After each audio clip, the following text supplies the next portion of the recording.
Labdien visiem! Priecājos jūs redzēt Latvijas Sociālās uzņēmējdarbības asociācijas rīkotajā webinārā par sociāli atbildīgiem iepirkumiem. Manuprāt, tiešām ļoti aktuāla tēma un mūs iepriecina lielā interese gan no pašvaldību pārstāvjiem, gan arī sociālajiem uzņēmējiem. Un jāsaka, ka varētu šķist, ka tas ir jauns temats, par kuru nepieciešams runāt, bet tajā pašā laikā, protams, ka ir vairākas lietas jau notikušas, gan arī tas, ka mēs pagājušajā gadā esam izveidojuši vadlīnijas sociāli atbildīgu publisko iepirkumu veikšanai, gan arī iepirkuma uzraudzības birojas ir organizējis arī konferenci tieši par šo tematu, par sociāli atbildīgiem iepirkumiem. Līdz ar to es domāju, ka arī nākotnē šis temats kļūs arvien aktuālāks, un tāpēc ir svarīgi turpināt par to runāt, skatīties dažādās perspektīvas un arī aktualizēt to kā tematu gan pašvaldību vidū, gan arī sociālo uzņēmēju vidū. Es patiesi priecājos, ka šodien mūsu lektore ir Agnese Frīdenberga, kas ir Domnīcas Providus vadošā pētniece, un tāpat arī Latvijas Sociālās uzņēmējdarbības asociācijas padomes locekle, un tāpat arī sociālo uzņēmumu komisijas pārstāve. Līdz ar to Agnese var tiešām komentēt visdažādākās perspektīvas par šo tematu un tiešām arī atbildēt uz jūsu jautājumiem, ko tad tas īsti varbūt nozīmē. Šodien varbūt nav tā reize, kur mēs runāsim jau ļoti, ļoti konkrētā specifikā un konkrētos apakšpunktos, bet tajā pašā laikā mums ir svarīgi aktualizēt šo tematu, lai arvien vairāk mēs par to runātu un arī saprastu, ko tas īsti nozīmē. Līdz ar to, Agnes, priecājos, ka tu mums šodien arī varēsi pastāstīt vairāk par šo tematu. Tātad pēc vārdu dodu tev. Un arī jūs, klausītāji, aicinu webināra laikā būt ar izslēgtiem mikrofoniem un par kamerām skatieties paši, kā jums ir ērtāk, varat tās arī atstāt ieslēgtus vai arī slēgt laukā. Tomēr aicinu būt aktīviem un čatā uzdot jautājumus, jo pēc Agneses webināra būs arī 20 minūtes atvēlētas tieši jautājumu un atbilžu sadaļai, kurā aicinu jūs jau tagad arī rakstīt savus jautājumus, ko pēc tam Agnesē varēsim uzdot. Agnes, dod vārdu tev.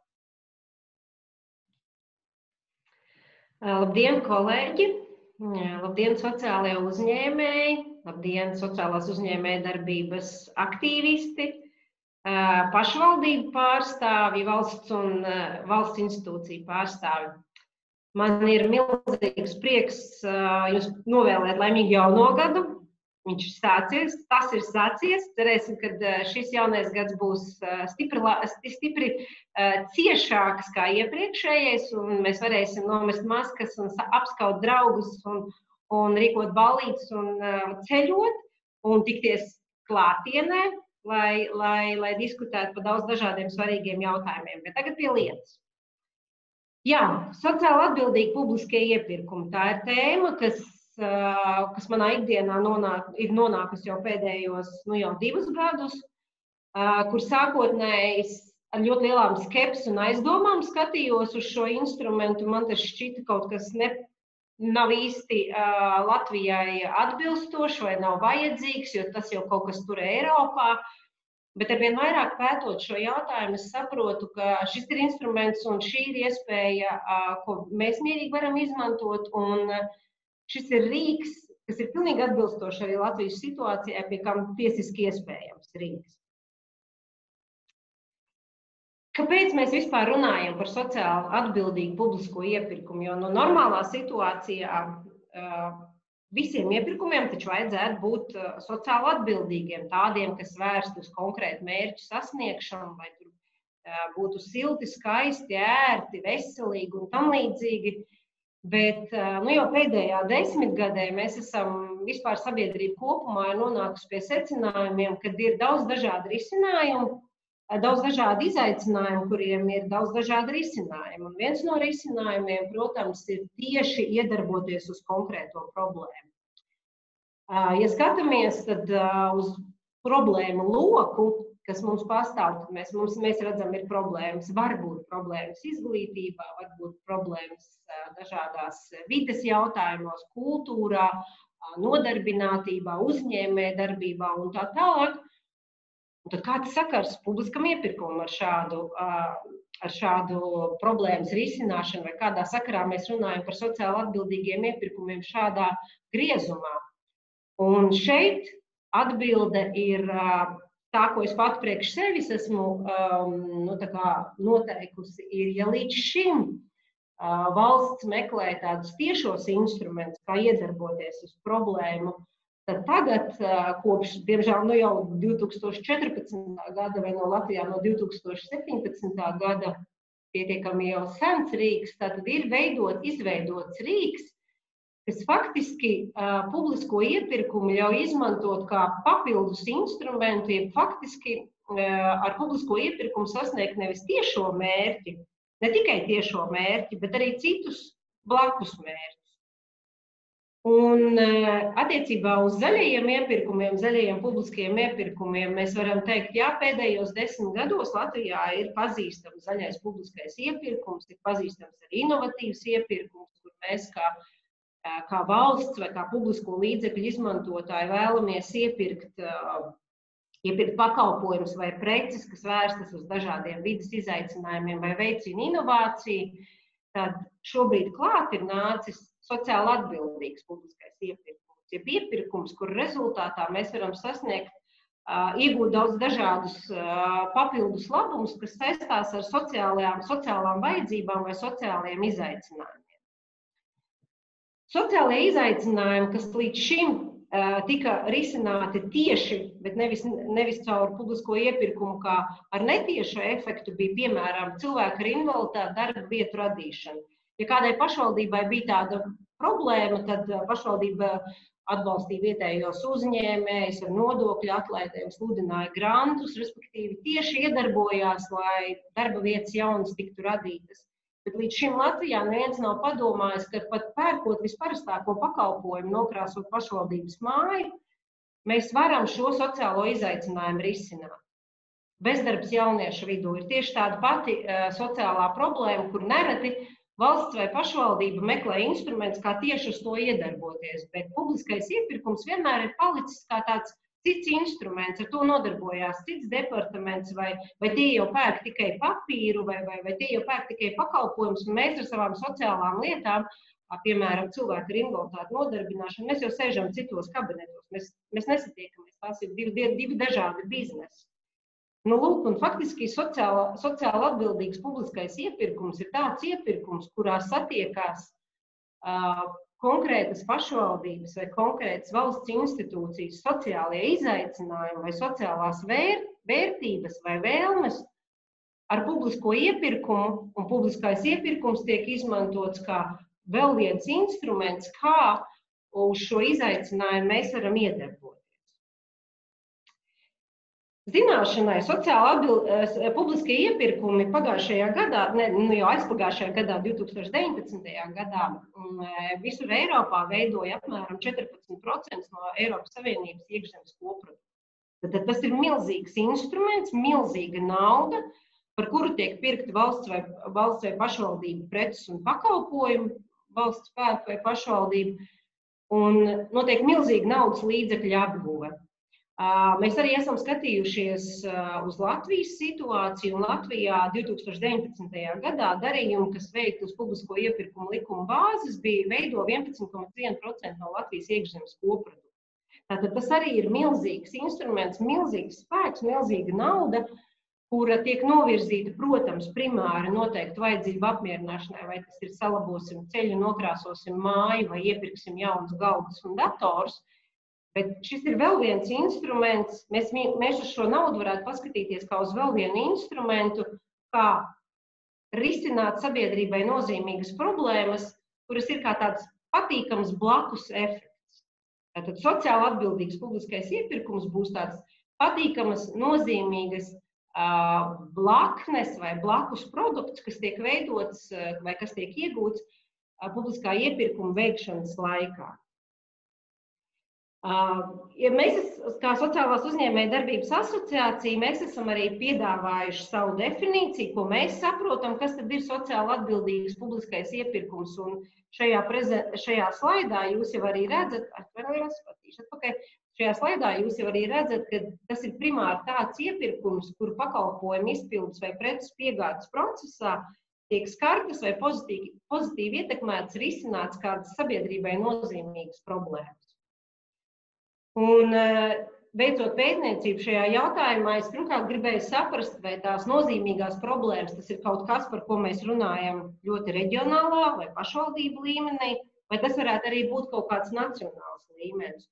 Un tad es saskatīju, ka, piemēram, mums Latvijā ir tāds dokuments kā Nacionālais attīstības plāns, kur viens no paragrāfiem paredz, ka mums ir jābūt aktīva līdzdalība iekļaujošā darba tirgu un mūsdienīgas augstas kvalitātes prasības darba vietas. Tātad šie ir divi tādi sociālie izaicinājumi, kuri varētu tikt ņemt vērā, tad, kad tiek izsludināts ik viens publiskais iepirkums nacionālā līmenī. Tātad, ja mēs gribam iepirkt kaut ko tādu, kas ir vispār nozarisks vai svarīgs, tad NAPS varētu būt viens no tiem tādiem instrumentiem vai vietnēm, kur mēs skatītos un teiktu, hei, bet ko mēs ar šo vispār gribētu sasniegt? Piemēram, pārlicot mazliet tālāk uz jau prakses aprakstu, ārvalstu prakses pieredzi. Čehijas izglītības ministrija, tad, kad viņi iepirka pēdējo reizi, kad viņi iepirka datorus, viņi savā publiskajā iepirkumā paredzēja, ka datoru piegādātājiem būs jāpierāda, ka visā datoru ražošanas un piegādes ķēdē nav izmantots bērnu darbs. Kāpēc tas ir svarīgi? Tāpēc, ka izglītības ministrijas mērķis, vispār izglītības ministrijas kā institūcijas nav svarīgi, vai tā darbojas Čehijā, Lietuvā vai Latvijā, ir svarīgi, ka bērni mācās, bērni apgūst vajadzīgo izglītību un ka viņa darba, un ka viņi netiek izmantot kā tāds lētais darba spēks. Un lūk, tad šāda veida publiskais iepirkums citreiz varēja notikt vienkārši izglītības ministri iepērk datorus. Tad Čehijas konkrētajā gadījumā viņi bija spēruši šo soli uz priekšu un tad īpaši gribēja iepirkt datorus, kuru, kā es teicu, izstrādē nav izmantots bērnu darbs. Ja skatāmies uz sociāli atbildīgu publisko iepirkumu pašvaldību līmenī, tad tas ir milzīgs instruments, spēcīgs instruments, jo, kā mēs zinām, ikvienai pašvaldībai ir tāds noteikts loks ar sociālām problēmām, kurām viņi risina. Tie ir cilvēki ar invaliditāti, tie ir cilvēki ar zemiem ienākumiem, tie ir seniori, tās ir kultūras vajadzības, izglītības vajadzības un tā tālāk un tā vēl joprojām. Un ko mēs nereti dzirdam, tad, kad vai nu nevalstiskās organizācijas vai arī sociālai uzņēmumi dodas pie pašvaldībām un saka, hei, mēs varbūt varam jums kaut kā palīdzēt, risināt šos izaicinājumus. Pašvaldības saka, bet ziniet, mums šajā budžeta līnijā ir tik naudas, cik ir, un mēs, ziniet, nevaram vairāk, vai mēs nevaram savādāk, jo mēs esam pieraduši iet to ceļu, kādu mēs esam gājuši. Nu, lūk, sociāli atbildīgs publiskais iepirkums. Tas būs iepirkums, kura rezultātā pērkot kādu konkrētu preci vai pakalpojumu, netiešā veidā mēs uzliekam par pienākumu vai aicinam piegādātāju vai izpildītāju risināt kādu sabiedrībai nozīmīgu problēmu.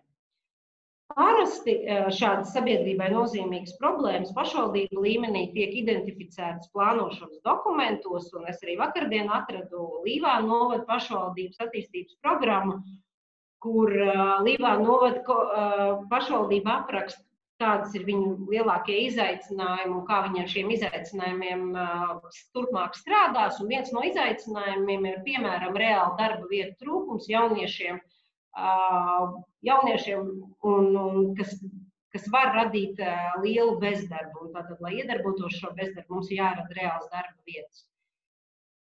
Ko var darīt Līvānu novads šajā sakarā? Nu, Līvānu novads var atkal, protams, veidot uzņēmējdarbības atbalsta programmas, kas ir ļoti apsveicami un veiksmīgi un līdz šim pierādījuši savu efektivitāti. Tad izveidosies jaunu uzņēmumu, radīsies skaitā darba vietas arī jauniešiem. Un varētu domāt, ka šī problēma tiks atrisināta. Bet Līvānu novadam būtu iespējams arī izsludināt šādu sociāli atbildīgu publisko iepirkumu. Un, piemēram, publiskā iepirkuma ietvaros paredzēt, ka uzvarētājs rada prakses vietas vai nodrošina prakses vietas vai darba vietas jauniešiem, lai tie apgūst vai nu profesiju, vai iegūst kaut kādas pirmās darba prasmes, varbūt rada pat tādu ilgstošu, paliekošu darbu vietu.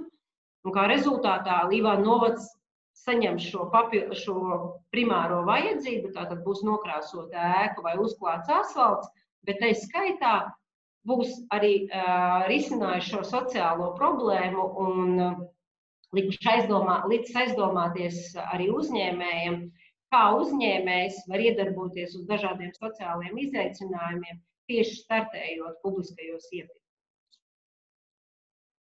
Ja mēs paskatāmies uz šo teoriju, tad es jau nedaudz, protams, iezīmēju, bet principā tie sociālie izaicinājumi mums veido katrai institūcija, vai tā būtu valsts institūcija, vai tā būtu pašvaldība, tā veido tādu noteiktu grozu.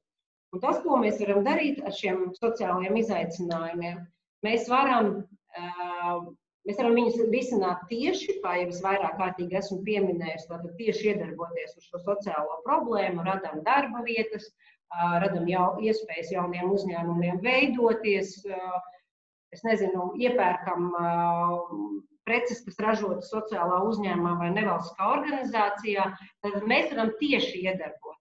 Bet mēs varam arī netieši. Tātad caur publisko iepirkumu sistēmu veicinām šo jaunu darba vietu radīšanu, iepērkam ētiskus vai eko produktus. Tātad mēs radām caur šo primāro mērķi gūto primāro vajadzību, mēs sasniedzam to papildus mērķi, risinām to sociālo problēmu vai to sociālo izaicinājumu. Ārvalstu pieredze rāda, ka tas grozs, kas var tikt risināts ar šādiem publiskajiem iepirkumiem, ir gandrīz bez limita.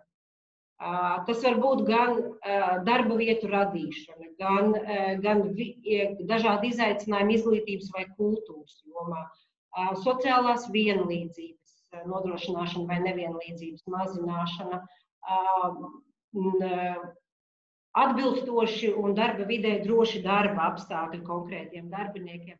Tā kā tie sociālai izaicinājumi var būt daudz dažādi, un tad, kad mēs runājam par sociāli atbildīgu publisko iepirkumu, tad tas ir kaut kas tāds brīdis, kad, kā jau es iepriekš pieminēju, kad satiekās divas pasaules. Viena ir tie vizionāri, kas grib glābt šo pasauli, un otri ir tie tehniskie izpildītāji, kas saka, kur mums ir viena iespēja, varbūt mēs šo iespēju varam pamēģināt un sajūgt kopā ar tavu vīziju un paskatīties, kas tur gala rezultātā mums sanāks.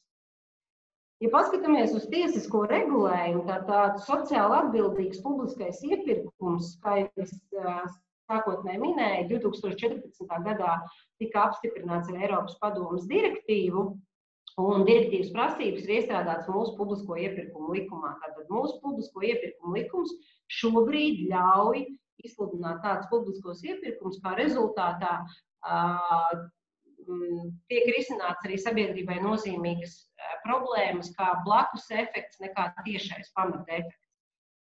Ja skatāmies uz praksi, tad, diemžēl, Latvijā, tad, kad mēs pagājušajā gadā veicām pētījumu priekš iepirkuma uzraudzības biroja, mēs, diemžēl, konstatējām, ka tā praksa Latvijā vai nu nav vispār, vai nu ļoti, ļoti minimāla.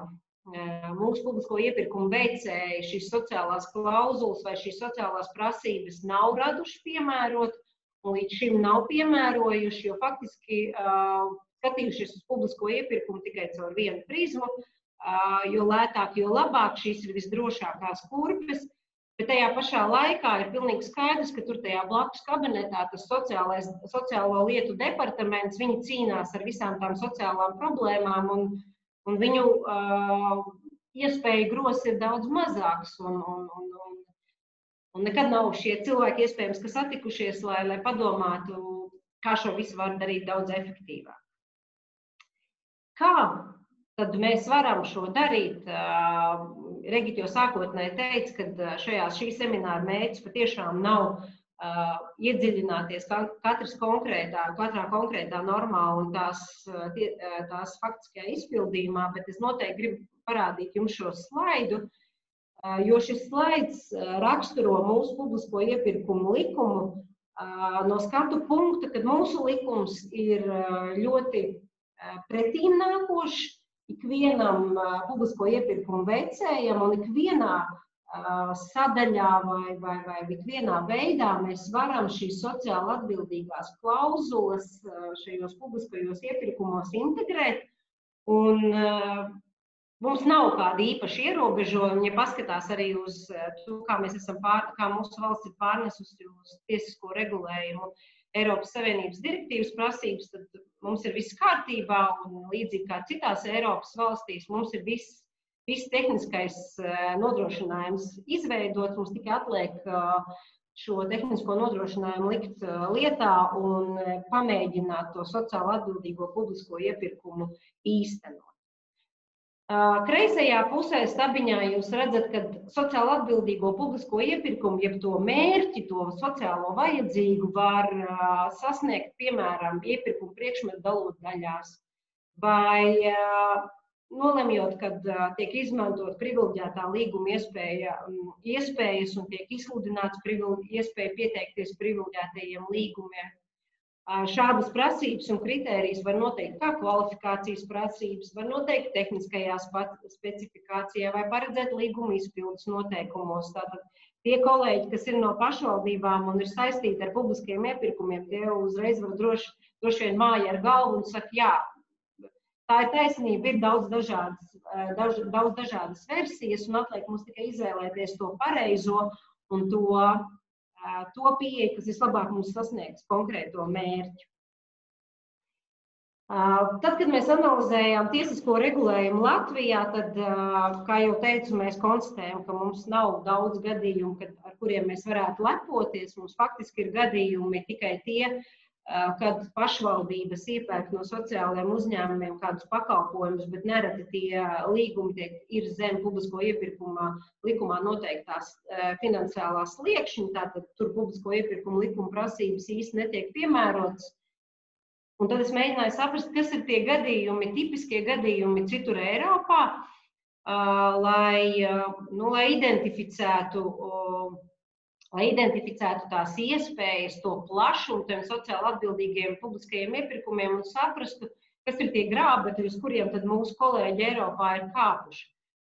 Un pētījumu veikšanas laikā mums bija iespēja paskatīties uz 3 lielām valstīm. Mēs uz Spāniju skatījāmies, mēs skatījāmies uz Lielbritāniju un skatījāmies uz Čehiju, lai saprastu, kāds ir viņu progress un kas ir tās tipiskie gadījumi, kā viņi ar tiem gadījumiem ir sadzīvojuši un kādas mācības guvuši. Un, piemēram, viens no tādiem spilgtākiem piemēriem ir Spānija, kur tieši Spānijā pašvaldību līmenī sociāli atbildīgi publiskie iepirkumi, tas ir tāda obligāts noteikums vai labā prakse vai labā mode, kas tagad tiek piemērot. Un Madrides pašvaldība jau 2016. gadā nolēma, ka tad viņi iekļaus šīs sociālās klauzulas publiskajos iepirkumos tieši ēdināšanas nozarē, nosakot, piemēram, ka vismaz vienam produktam, kas tiek pirkts, ir jāatbilst godīgas tirzniecības vai sociāli atbildīgas tirzniecības principiem. Citos gadījumos pašvaldība vienkārši varēja izsludināt iepirkumu par ēdināšanas pakalpojumu, nosakot zemāko cenu kā vienīgo kritēriju.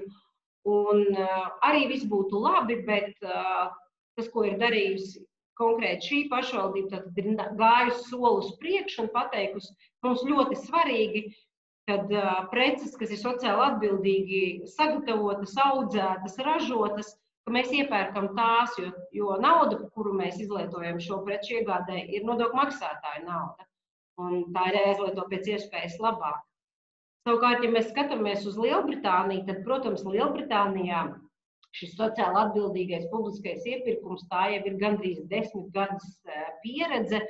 Un Londonas aglomerācija, tas ir Londona un Pielondonas pašvaldības, viņi katru gadu apstiprina savu stratēģiju, tad pati lielpilsēta un apkārt mazās pilsētas apstiprina stratēģiju, kur izvirs kaut kādas noteiktas prioritātes. Un 18. un 19. gadā viņi bija noteikuši prioritāti, ka ar publiskajiem iepirkumiem mēs veicināsim, ka darbinieku iemaņas, prasmes tiks uzlabotas un tiks nodrošinātas apmācības. Un ir tīpaši pakalpojumu sfērā, tīpaši pakalpojumu sniegšanas sfērā. jo viņu viens no lielākajiem izaicinājumiem bija tieši pakalpojumu sniegšanas sfērā, kad viņi konstatē, ka ļoti daudz darbinieki ir kadru mainību šādos uzņēmumos, darbiniekiem tiek maksāta nereti ļoti minimāla alga, un darbinieki netiek apmācīti. Viņi burtiski tiek paņemti gandrīz, ja tā var teikt, no ielas, lai izpildītu konkrēto līgumu, un tad, kad līgums ir beidzies, tad viņus arī palaiž. Šeit Londona un vispār Lielbritānija ir parādījusi savu seju, pasakot, ka nē, mēs tā vairs negribam darīt, un mēs gribam, lai mūsu publiskie iepirkumi būtu sociāli atbildīgi, un tā rezultātā mēs ne tikai iegūtu kvalitatīvu pakalpojumu, bet arī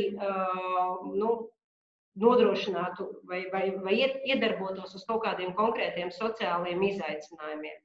Līdzīga situācija ir arī Beļģijā, kur Briselē, kur mēs zinām, ka ir tā lielā Eiropas Savienības māja, kur Eiropas komisija dzīvojās, un skaidrs, ka šo māju kādam ir jāuzkop, ir jātīra, un tas, ko viņi izdarīja, viņi pagājušā gadā izsludināja publisko iepirkumu uz tīrīšanas pakalpojumiem, kur noteica, ka gan jānodrošina cilvēkiem, kas šajā pakalpojumu izpildē iesaistās gan apmācības, gan kvalitatīvu darba apstākļu un instrumenti, gan vienlaicīgi ir jārada darba vietas cilvēkiem ar invaliditāti un jāatrod piemērotas darba iespējas šādiem cilvēkiem. Un strādā un viss ir laimīgi. Savukārt, tad, kad mēs analizējām Čehijas piemērus, tad Čehijā bija ļoti interesants viens piemērs, kur viņiem ir viena no lielākiem izaicinājumiem ir mazie un vidējie uzņēmumi, kuri netiek pie publiskajiem iepirkumiem, jo publiskā iepirkuma procedūras ir smagnējas, prasības ir smagnējas. Un tas, ko Čehijas kolēģi bija izmēģinājuši, viņi vienu publisko iepirkumu saistībā ar meža izciršanu, meža sakopšanu, meža jaunas audzes iestādīšanu, viņš šo konkrēto publisko iepirkumu sadalīja daļās, un viena no šīs daļas, kas saistās tieši ar cirsmas tīrīšanu un jauno koku stādīšanu, to uzvarēja ļoti daudz mazie un vidējie uzņēmēji, tā skaitā arī sociālie uzņēmumi, kur viņi savā starpā varēja kooperēties, un tātad šis konkrētais publiskais iepirkums tika veidots, tika īstenots kā tāds milzīgs skudru pūznis, kur katram ir savu konkrēts uzdevums dots. Viennozīmīgi, ko mums Čehi arī teica, ka viennozīmīgi šādu publisko iepirkumu uzraudzība ir ļoti grūts process un tas prasa no publisko iepirkuma veicēja papildus darbu un papildus uzmanību, bet šajā gadījumā viņiem bija ļoti veiksmīgi rezultāti, un tas ļāva maziem vidējiem uzņēmumiem gan augt, gan nostabilizēties tirgu, un viņi arvien vairāk, gan augot, gan nostabilizējoties, gan rada darba vietas, gan daudz citus sociālos labumus nes. Parīze, lai gan Francija nebija mūsu pētniecības objekts, protams, ka skatījāmies vēl arī uz citām valstīm, lai saprastu vispār to tendenci citur Eiropā. Parīze, plānojot uzņemt nākošās olimpiskās spēles, 24. gadā ir paredzējusi, ka 10% no visām darba stundām, kas būs saistīts ar būvniecības un uzkopšanas pakalpojumu sniegšanu, šajās stundās tiks nodarbinātas grūtībās nonākušas personas, jeb kā viņi sauc, kā citur Eiropā sauc disadvantage personas. Šis disadvantage personas var būt tā skaitā cilvēki, kas ir atbrīvojušies no ieslodzījuma vietām, tās tie var būt jaunieši, tie var būt seniori, tās grupas var būt daudz dažādas. Citā gadījumā Parīze vienkārši varēja izsludināt, jebkuru būvniecības vai uzkopšanas pakalpojumu, tiktu pieņemti parasti kvalificēti darbinieki, un cits Parīzes pašvaldības departaments domātu un lauzītu galvas, kā mums palīdzēt šīm grūtībās nonākušām personām, kā viņus izvest no šīs riska grupas un palīdzēt viņiem.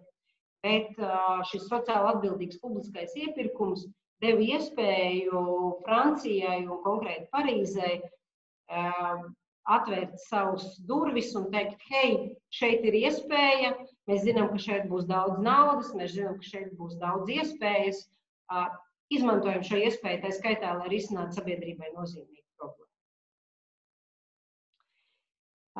Tagad es turpmākajos slaidos gribu parādīt uz tādiem trīs tipiskākām metodēm, kas tiek izmantotas Eiropā, kas ir populārs Eiropā, par kurām iespējams, kad jums vajadzētu domāt bišķiņu vairāk, skatoties uz sociāli atbildīgiem publiskiem iepirkumiem, jo tās būs metodes, kas vienkāršāk sasniedz to savu mērķi, bet es nesaku, ka tās ir vieglas metodes.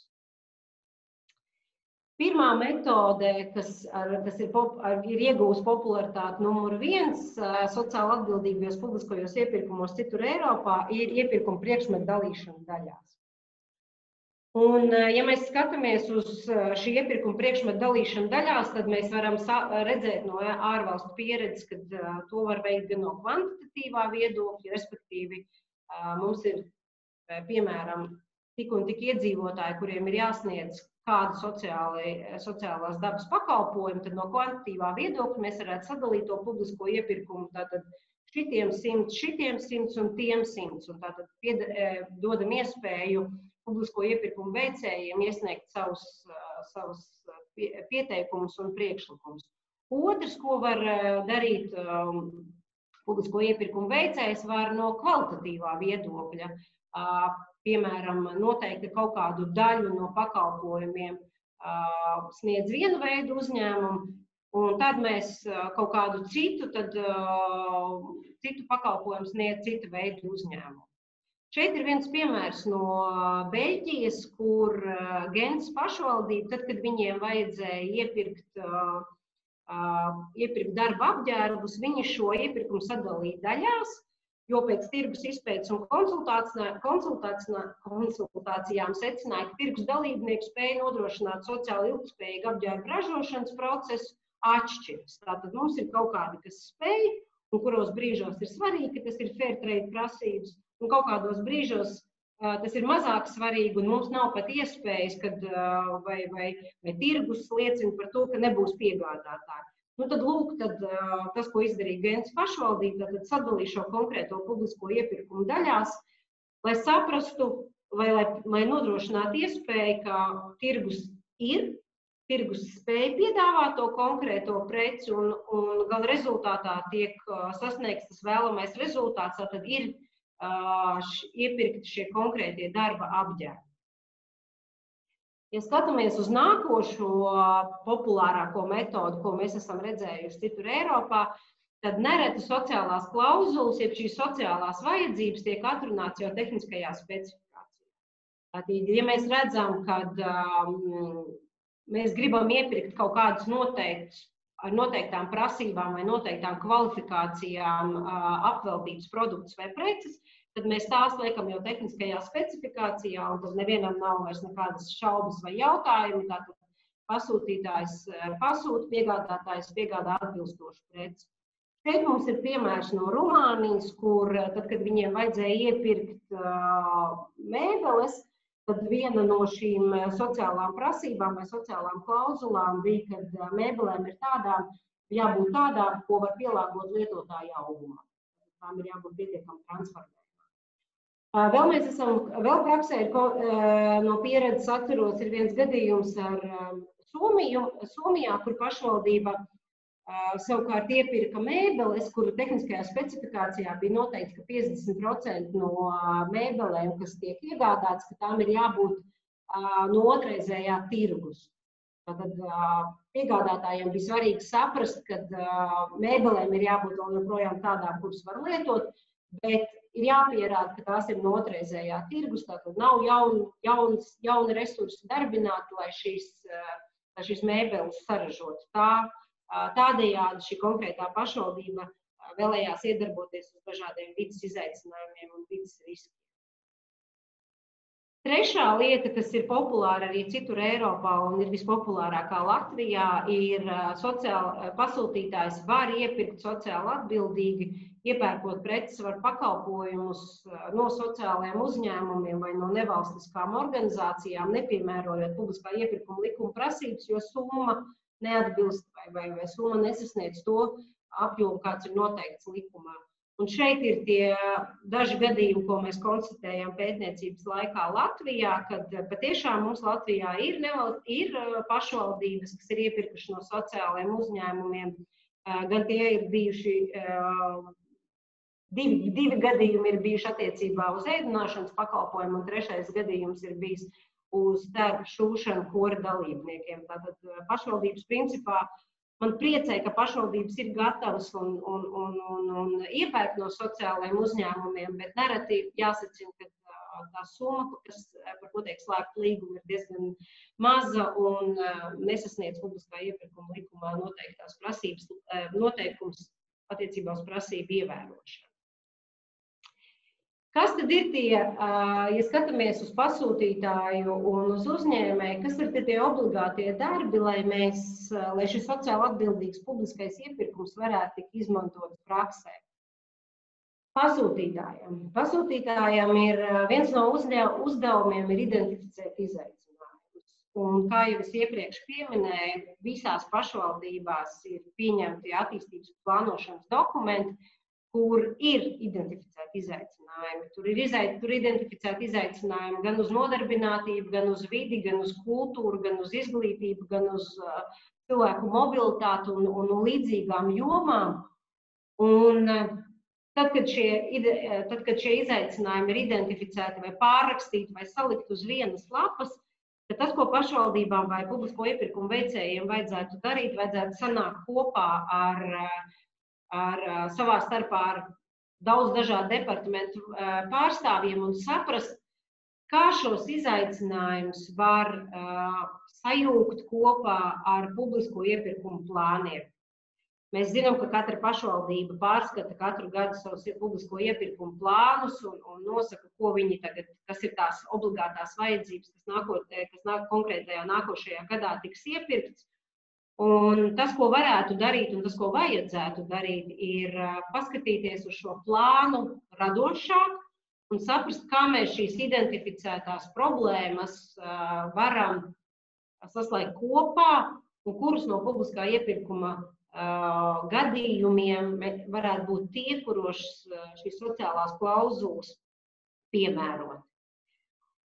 Trešā lieta, kas ir ļoti svarīga, tieši tikpat svarīgi kā pirmās divas, ir runāt ar tirgus dalībniekiem pirms lēmumu pieņemšanas. Jo man ir nācies saskarties ar gadījumiem, kad pašvaldība saka, bet mēs gribējām iepirkt, bet neviens pie mums neatnāca un nepiedāvāja. Bet jautājums, vai jūs vispār tirgus dalībniekiem pajautājiet, vai ir šāda iespēja kaut ko tam līdzīgu piegādāt vai piedāvāt.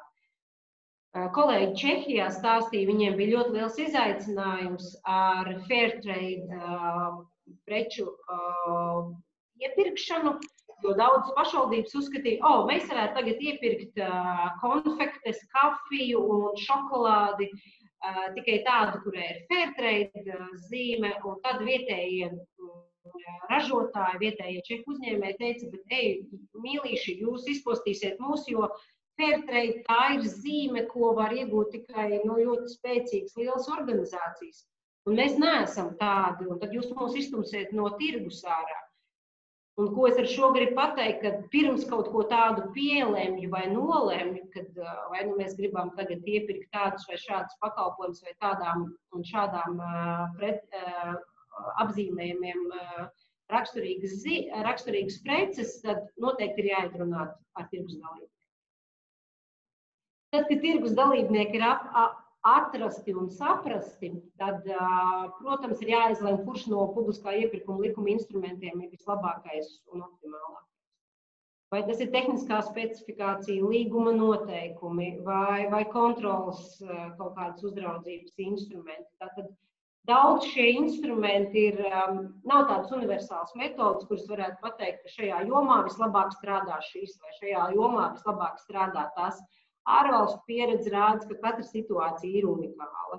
Un tāpēc ir tas daudz un dažādu instrumentu loks vai instrumentu daudzums, ko mēs varam piemērot atbilstoši vajadzībai.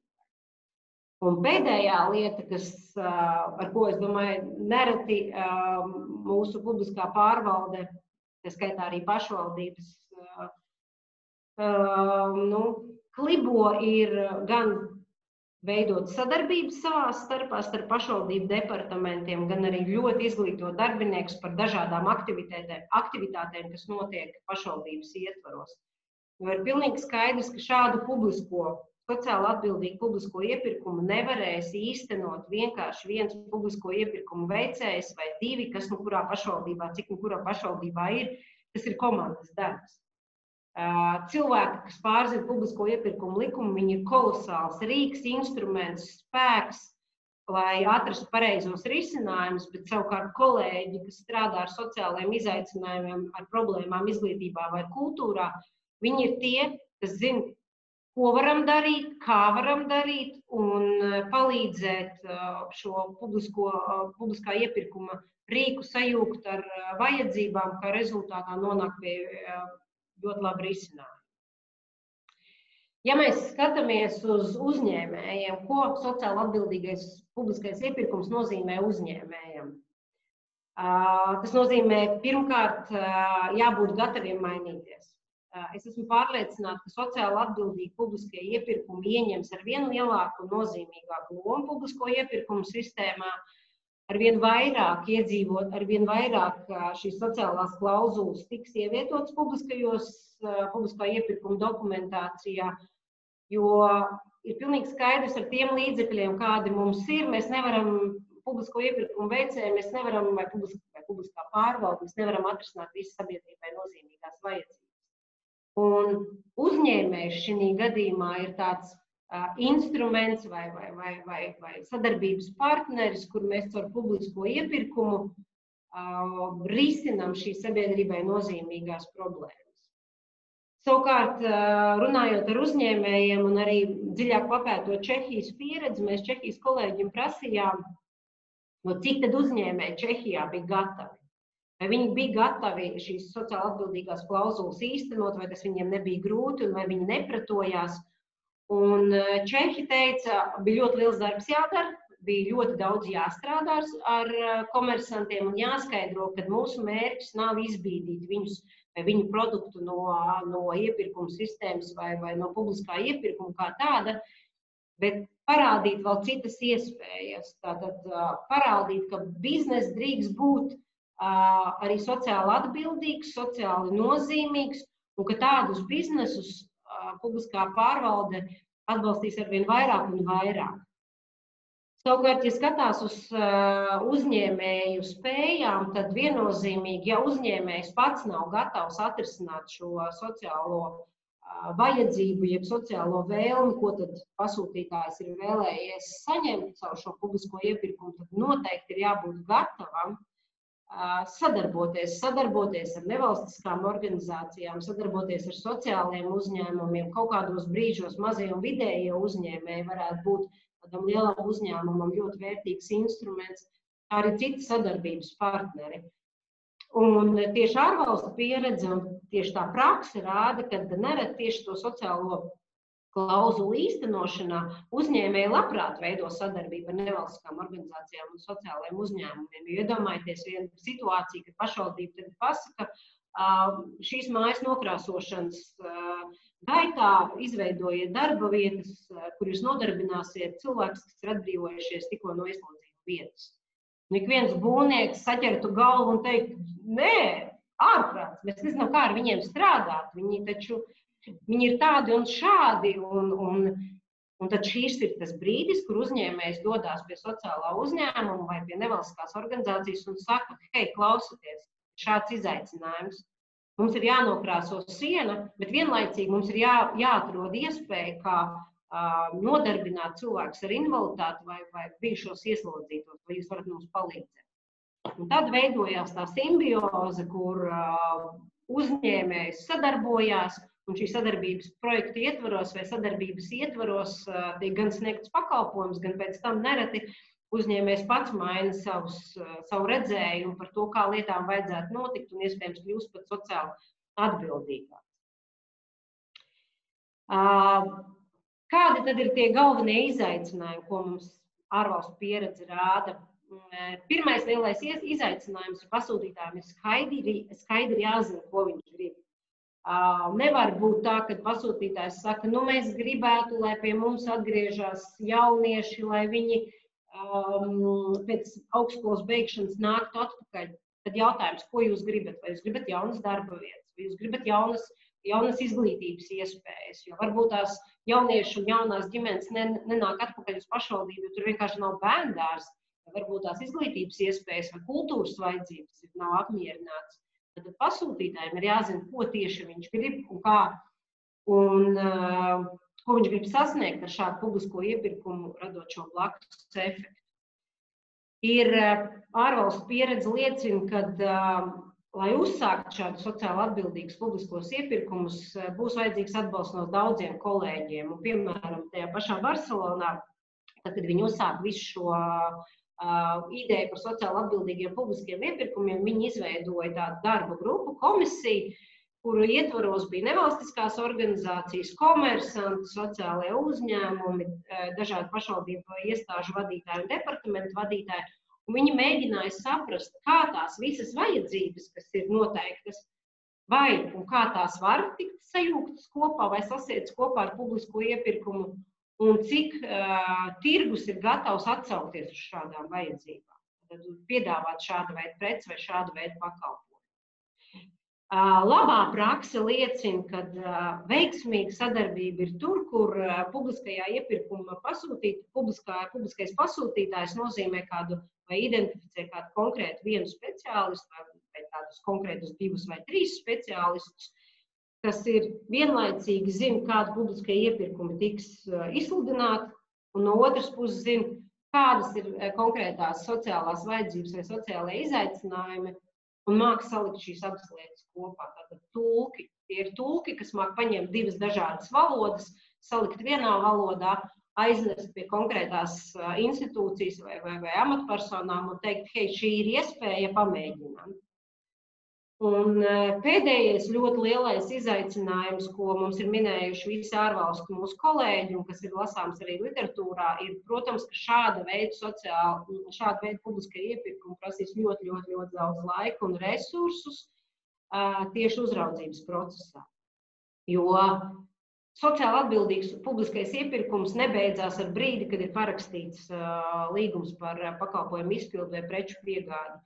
Pasūtītājiem ir pienākums uzraudzīt, kā šīs sociālās klauzulas tiek īstenotas, pienākums sekot līdzi, vai tiek īstenots, kā tiek īstenots, un gadījumā, ja tās netiek īstenotas, tad pārtraukt sadarbību vai diskutēt vai meklēt risinājumus, kā šo sadarbību uzlabot, lai līgums nebūtu jāpārtrauc.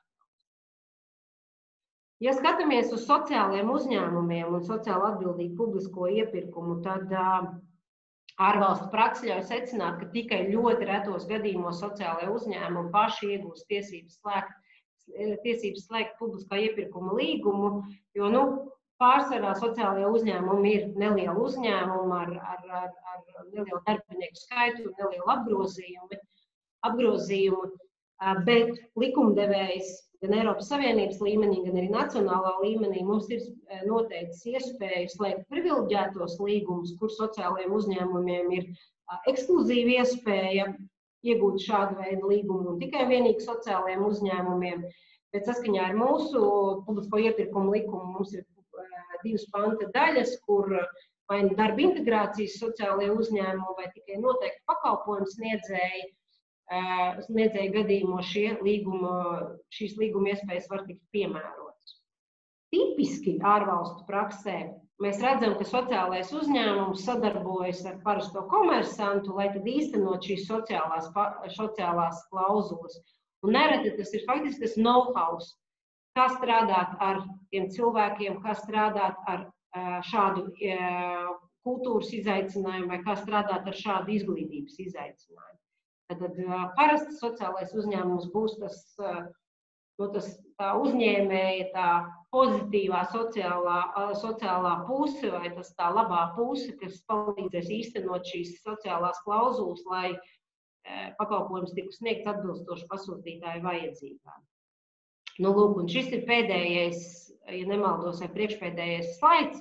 Es zinu, ka es esmu ilgāk runājis, kā man bija paredzēts, bet par tēmu var runāt vairākas dienas. Tad kas tad ir sociāli atbildīgs publiskais iepirkums, kopsavilkot? Tas ir tāds iepirkums, kur rezultātā tiek iepirkta ne tikai prece, tad mēs ne tikai vai pakalpojums, ne tikai nokrāsojam sienu vai nopērkam kafiju, bet šī procesa rezultātā, vai izpildes rezultātā, vai ražošanas rezultātā, vai pakalpojumu sniegšanas rezultātā, mēs pozitīvi iedarbojamies uz kādu sociālo izaicinājumu. Tad tas ir mērķtiecīgs pirkums. Sociālā ietekme nav nekāds blakus efekts, bet tas nav primārais mērķis. Sociālā ietekme ir šī papildus patīkamā vai vajadzīgā ietekme, ko vienlaicīgi pakalpojuma sniedzējs sniedz un iepirkējs gūst. Lai īstenot sociāli atbildīgu publisko iepirkumu, protams, gan uzņēmējiem, gan pasūtītājiem ir jāmainās.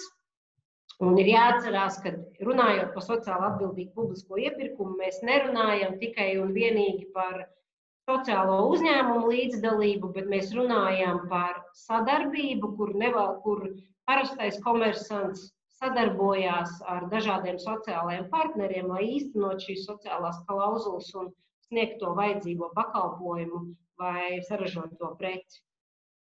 Vēl svarīgas lietas. Tātad ar sociāli atbildīgu publisko iepirkumu netiek atcelta vai mainīt noteikumu attiecībā uz godīgu, negodīgu konkurenci. Mēs nedrīkstam taisīt vēl joprojām nekādas dokumentāciju, kur būs šaubas par godīgu vai negodīgu konkurenci. Tāpēc ir svarīgi runāt ar tirgu, saprast, vai vispār ir, vai mēs vispār šādu preci vai pakalpojumu varam iegūt, cik daudz ir spēlētāji, kādas viņiem ir vajadzības vai prasības. Otra lieta, ka vienai sociālai šai klauzulai, protams, ir jābūt kopsakarā ar pašu iepirkumu. Ja? Mēs nevaram iziet ārpus rāmjiem, un tad vēl joprojām, ja mēs runājam par mājas sienas nokrāsošanu, tad tā sociālā klauzula, viņai ir jābūt saistītai ar šo konkrēto pakalpojumu, nevis, ka tur, nomainiet logus kādā citā mājā. Nē, tā nav sociālā klauzula, tas nebūs godīgs sociāli atbildīgs publiskais iepirkums. Trešā un ceturtā lieta, kas šeit man ir minēta manā prezentācijā, iepirkuma uzraudzības mājaslapā ir pieejams vadlīnijas par to, kā īstenot sociāli atbildīgu publisko iepirkumu. Tur ir iziets cauri publisko iepirkumu likuma prasībām, paraugi, noteikumi, svarīgas lietas, kas jums ir jāņem vērā.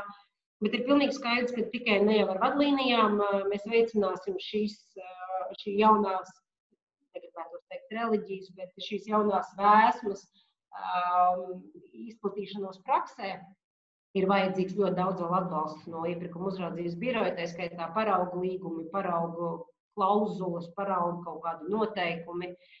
Un pēdējā lieta, es jūs visus aicinu, tad, kad jums būs aizsūtīta šī prezentācija, ir viens foršs materiāls, ko Eiropas komisija pagājušā gadā izveidoja. Tur ir apkopot 77 dažādi piemēri no dažādām Eiropas Savienības dalību valstīm, kur vizuāli ļoti skaidri un īsi pastāstīts, kā konkrētā pašvaldība vai konkrētā pilsēta vai konkrētā valsts institūcija vai iestāde, kā viņi šo sociāli atbildīgo publisko iepirkumu īstenoja, kādas bija problēmas, tā skaitā, un kādi ir rezultāti, un kas ir mācības, ko viņi no tā ir mācījušies. Tas ir tāds ļoti labs materiāls. Pagaidām gan tikai vēl angļu valodā, bet varbūt kādreiz būs arī latviešu valodā.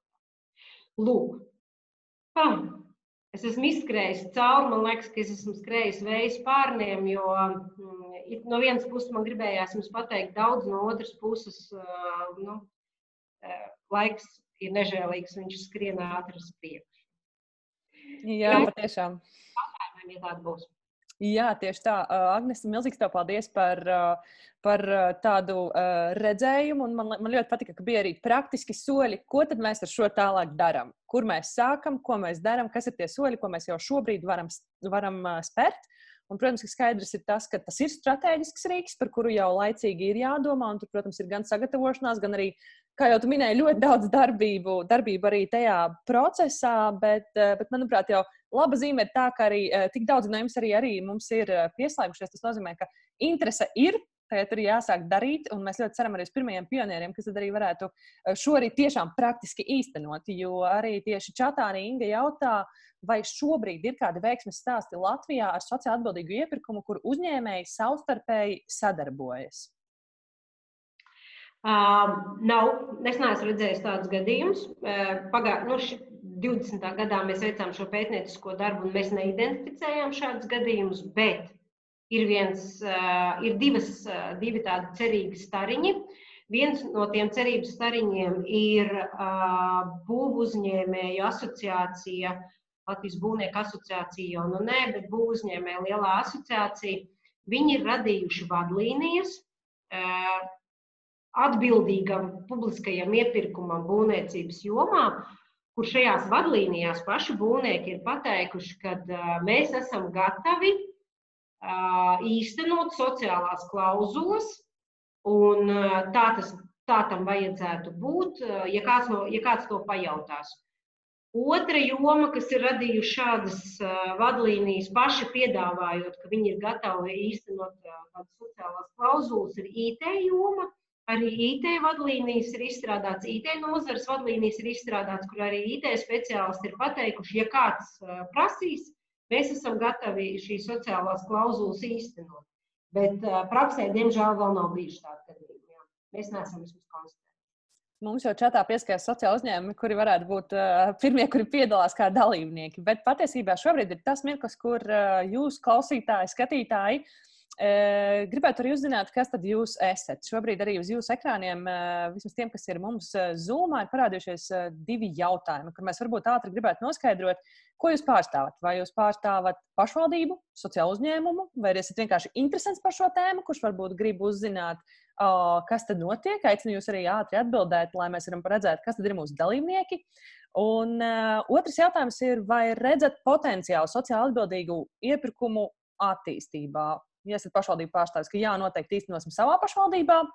Varbūt arī, ja jūs esat tā pašvaldība, kur ir gatava pie sevis to īstenot, tad arī varat ierakstīt sev, varbūt arī šeit čatā, kura pašvaldība tā ir, lai mēs arī zinām, kur tad ir šī interese un varam arī tālāk, varbūt arī ar jums sazināties un arī redzēt potenciālos sadarbības iespējas. Jo, protams, ka mēs kā asociācija arī turpinam strādāt ar šo tematu, mēs turpinam arī to aktualizēt, un mums ir arī tieši šogad paredzētas tam vairākas aktivitātes. Līdz ar to mēs ļoti gribētu zināt, kas ir tās pašvaldības, kuras ir gatavas pirmās arī spērt šos soļus. Bet, Agnes, kamēr mums vēl notiek aktīva balsošana un kaut kur puse šobrīd ir nobalsojusi, tad vēl mums ir jautājumi arī no Ingas, kādās jomās sociāli atbildīgi iepirkumi varētu būt pieprasīti? Tu jau minēji IT būvniecība, varbūt ir vēl kāda joma?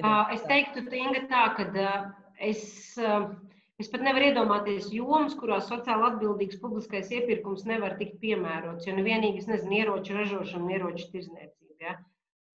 Tas tās smejoties, bet principā ārvalstu pieredze rāda, es varu pastāstīt, kas ir tās populārākās jomas. Populārākās jomas ir tieši uzkopšana, telpu uzkopšana, parki, dārzu uzkopšana, ēdināšanas pakalpojumu iepirkšana, dažādu preču, kuriem var tikt piemērots Fairtrade vai līdzīgas eko vai līdzīgi leibeļi, leibeļi.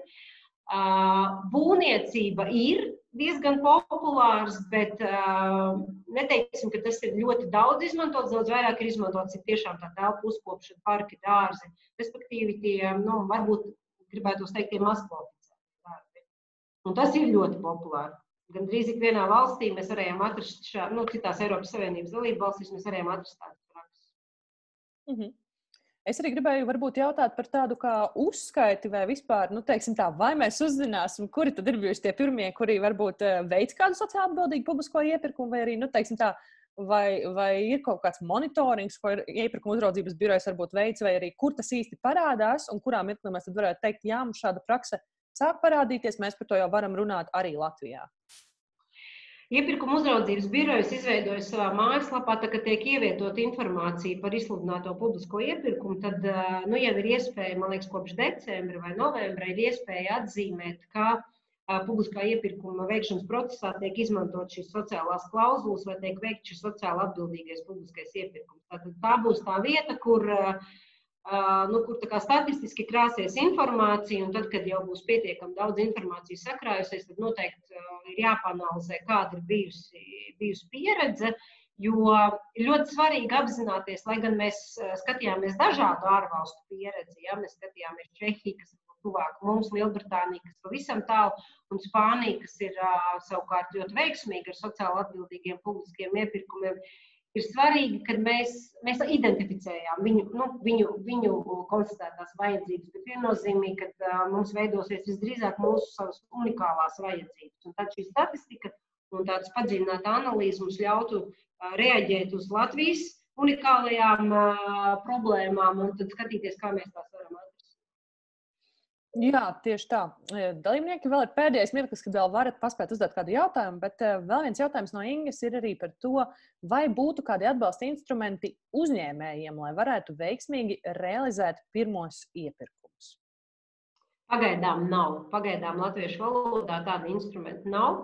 Šobrīd ir tikai tās vadlīnijas, kas ir vairāk gan tendētas publisko iepirkumu veicējiem, kas ir publicētas iepirkumu uzraudzības biroja mājaslapā, bet Čehijas pieredze rādīja, ka viņi ļoti intensīvi kādus 3 gadus pie šī jautājuma strādāja tieši saistībā ar augsnes sagatavošanu, un viņi vienlīdz daudz strādāja gan ar pasūtītājiem, gan ar uzņēmējiem.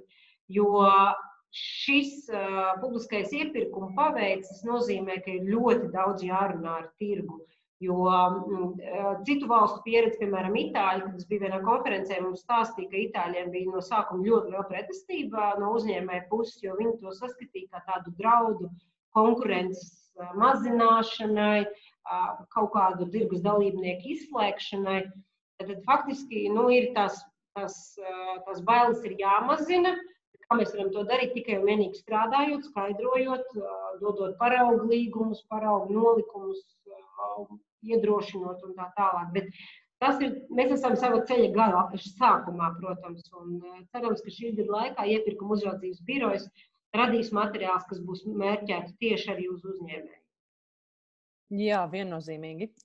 Šobrīd arī redzat uz saviem arī ekrāniem. Es ceru, ka priecājamies, ka tiešām mums ir tik daudz arī tieši pašvaldības pārstāvju. Tāpat arī, protams, ir arī pārstāvēt arī tādi, kur ir tikai interesanti par šo tēmu, un arī sociālie uzņēmumi un uzņēmēji. Un tāpat arī priecājos redzēt, ka arī otrajā jautājumā uz jautājumu, vai tad ir gatavi arī to īstenot, tiešām 9 no dalībniekiem ir atbildējuši, ka jā, noteikti īstenosim savā pašvaldībā. Noteikti mēs viennozīmīgi priecāsimies sekot līdzi un priecāsimies arī redzēt, kā šis temats arī attīstās Latvijā. Un līdz ar to, jā, mums vēl arī ir pēdējais jautājums arī čatā par to, kādi ir tālākie plānotie soļi šajā jomā. Tad Agnes varbūt pakomentē, bet droši vien no savā puses es arī varētu varbūt vairāk pastāstīt. Es gan gribētu mazliet pakomentēt to mūsu aptaujas rezultātus, jo mēs redzam, ka 61% ir atbildējis, kad uz jautājumu par potenciālu, šī iepirkuma potenciālu neesmu pārliecināts, 61% ir to atbildējis. Tas tikai vēlreiz un vēlreiz pierāda to, ka par šo tēmu ir jārunā. Es arī pirms 2 gadiem pilnīgi un galīgi neticēju šai idejai. Es noticēju tikai tad, kad es sāku skatīties uz reāliem piemēriem no prakses. Tāpēc iepirkuma uzraudzības birojas savā mājaslapā ir publicējis arī ārvalstu prakses apkopojumu, ko asociācija arī ir veikusi. Un šis materiāls ir kā tāds iedrošinājums vai papildus skaidrojums, ka punkts 1 to var darīt, punkts 2 neviens nav nomiris un neviens nav iesūdzēts tiesā un tagad notiesāt ar mūža ieslodzījumu. Šis ir instruments, kuru var un vajadzētu lietot, citur jau viņu lieto un diezgan veiksmīgi. Protams, ka jebkurš jaunums, tas ir zināmā mērā ir tādas bailes. Bet attiecībā uz to, ko mēs darīsim, mēs, protams, sekosim līdz kā asociācija, kā noris šī jautājuma attīstība iepirkuma uzraudzības birojā. Noteikti ik pa laikam atgādināsim, ka vajag šos papildus materiālus priekš uzņēmējiem. Noteikti skaidrosim, vēl runāsim ar pašvaldībām projektu ietvaros, gan šī projekta ietvaros, gan citu projektu ietvaros. Mēs runāsim un skaidrosim un mācīsim un palīdzēsim. Jo tikai caur šo skaidrojošo darbu mēs nonāksim pie pozitīva rezultāta. Viennozīmīgi. Tieši tā, man liekas, tas pirmais posms noteikti ir tāds informatīvais un skaidrojošais darbs, viennozīmīgi arī mēģināt pārliecināt un arī savest kopā, teiksim tā, šīs abas puses, kas ir gan iepirkēji, gan arī tie, kuri var potenciāli kaut ko piedāvāt. Un arī, man liekas, mēs arī ļoti lielā mērā spēlēsim tā tilta lomu, kurš savieno šīs abas realitātes un cenšas saprast, kā tad mēs viņas varam salāgot, savest kopā, jo mums visiem ir vienāds mērķis. Viens mērķis ir risināt kādu sociālo problēmu, un šis ir lielisks instruments, kā mēs to varam darīt. Protams, darba tajā ir daudz, bet tie pašā laikā mēs varam maziem soļiem pietuvoties tam, lai tiešām arī īstenotu viņus arī dzīvē un arī tieši ar šo strateģisko rīku arī palīdzētu risināt sociālās problēmas. Bet kas mums viennozīmīgi ir šobrīd jau ieplānots, ir arī rudenī informatīvie pasākumi tieši reģionos, kur būs 4 tieši diskusijas, kur mēs jau tajā brīdī jau ar jaunajām pašvaldībām, kas tobrīd jau būs pēc pašvaldību vēlēšanām ievēlētas, kur arī tieši reģionos diskutēsim un turpināsim aktualizēt sociāli atbildīgā publiskā iepirkuma jautājumu. Un tāpat arī viens pasākums tieši sociālajiem uzņēmumiem, un lai arī teiksim tā, arvien vairāk gatavotu arī tos, kuri praktiski var piedalīties šajos publiskajos iepirkumos un var būt tie, kuri arī īsteno šīs sociālās klauzulas dzīvē. Lūk, Inga arī jautā, vai sociālās uzņēmējdarbības asociācija varētu būt kā punkts, kurā satiekas informācijas par iepirkumu un uzņēmēju pašvaldības citi. Jā, noteikti. Savā ziņā jā, bet tajā pašā laikā, protams, ka mēs nevarēsim izsekot līdzi pilnīgi visam, kas notiek iepirkumu jomā, jo tomēr tas, cik pašvaldība īsteno iepirkumus, ir fantastiski, un es apbrīnoju pašvaldību iepirkumu cilvēkus patiesībā. Jā. Agnes, tev bija komentārs arī par šo. Jā, vislabāk, Inga, vajadzības un iespējas zinās nevis asociācija, bet vislabāk zinās konkrētā pašvaldība. Un, ja konkrētai pašvaldībai ir vajadzība radīt darba vietas cilvēkiem ar invaliditāti, tad nevalstiskās organizācijas un sociālajie uzņēmumi un citi sociālajie partneri, viņi noteikti kaut kādā brīdī ir saskārušies ar savu pašvaldību, ir devuši savus kontaktus, un man liekas, ka asociācija mēs varam būt kā tāda lietu sarga organizācija, kas principā tur šo rūpi, bet noteikti primāri ir šī sadarbība ir jāveidojas pašvaldību līmenī. Jā, un arī lielākā mērā arī publisko iepirkēju, ne tikai pašvaldību droši vien, vai ne, arī valsts kapitāla sabiedrības un visi citi tie, kuri iepērk dažādas lietas. Bet viennozīmīgi mēs kā asociācija paliekam kā starpnieki, kā kontaktpunkts. Bieži vien mēs esam pirmie, pie kuriem vēršas, lai uzzinātu sociālo uzņēmumu kontaktus, lai uzzinātu, ko sociālo uzņēmumi reāli var piedāvāt, vai arī, kas ir tie izaicinājumi. Un līdz ar to mēs arī droši vien arī varam skatīties par dažādām iespējām, kā veidot tieši visefektīvāko to sadarbību, lai šīs vajadzības un risinājumi arī satiekas savā starpā. Tālūk. Jā, paldies jums visiem par dalību. Mēs esam jau mazliet pāri 4, un paldies jums par interesi, un paldies arī par to, ka piedalījāties un ka vēl ar vienu esat šajā webinārā. Un, līdz ar to veicināsim šī jautājuma attīstību un strādāsim kopā, lai tas arī iedzīvinātos visā Latvijā. Tālāk. Paldies!